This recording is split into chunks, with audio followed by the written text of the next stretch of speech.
அவர் மாதிரி கயிறு பிடிச்சி வந்து நம்மளால் என்ட்ரி கொடுக்க முடியாது இல்லையா? அதனால தான் இப்படி ஒரு என்ட்ரி.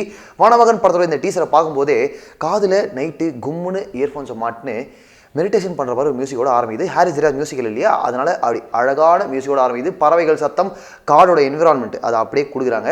மியூசிக் டைரக்டரில் ஆரம்பிச்சு சவுண்ட் மிக்சிங், அப்புறம் ஆர்ட் டைரக்ஷன், சிஜி, அப்புறம் என்னது ஸ்டண்ட்டு, பர்ஃபார்மன்ஸு, டைரக்ஷன், இப்படி எல்லாமே ரொம்ப கஷ்டம் இந்த படத்தில். ஏன்னா காடு மாதிரியே இருக்கணும், கை பிடிச்சி காட்டுக்குள்ளே கூட்டு போகிற மாதிரி இருக்கணும். டெஃபினட்டாக இவங்க வந்து இந்த டீசர் என்ன பண்ணியிருக்கு அப்படின்னா, இவங்க வந்து ஹார்ட் ஒர்க் போட்டிருப்பாங்கன்னு தெரியும் இல்லையா, இருந்தாலும் இந்த ஹார்ட் ஒர்க்கோட அவுட்புட் எப்படி இருக்குன்னு நம்ம தியேட்டரில் தான் போய் பார்க்கணும் அப்படின்ற ஒரு ஃபீலை இந்த டீசர் கொடுத்துருக்கிறது.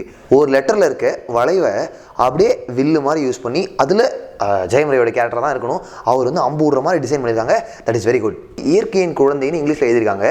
ஸோ காட்டிலே வளர்ற ஒரு பையனை பற்றின கதைன்றது அதிலே தெரியுது. ஜெயம் ரவி இதை ட்வீட்டாக போடும்போது ஆக்ஷன் லவ் ஸ்டோரி அப்படின்னு மென்ஷன் பண்ணுறாரு. ஸோ காட்டிலே வளர ஒரு பையன், ஆக்ஷன் இருக்கிறதுக்கான வாய்ப்புகள் நிறைய. லவ் எங்கேருந்து வரும்? வெளியிலேருந்து ஒரு பொண்ணு வரா, அவன் மேலே தான் காதல் வருமா? பட் நிறைய இடத்துல கேட்ட மாதிரியே இல்லை.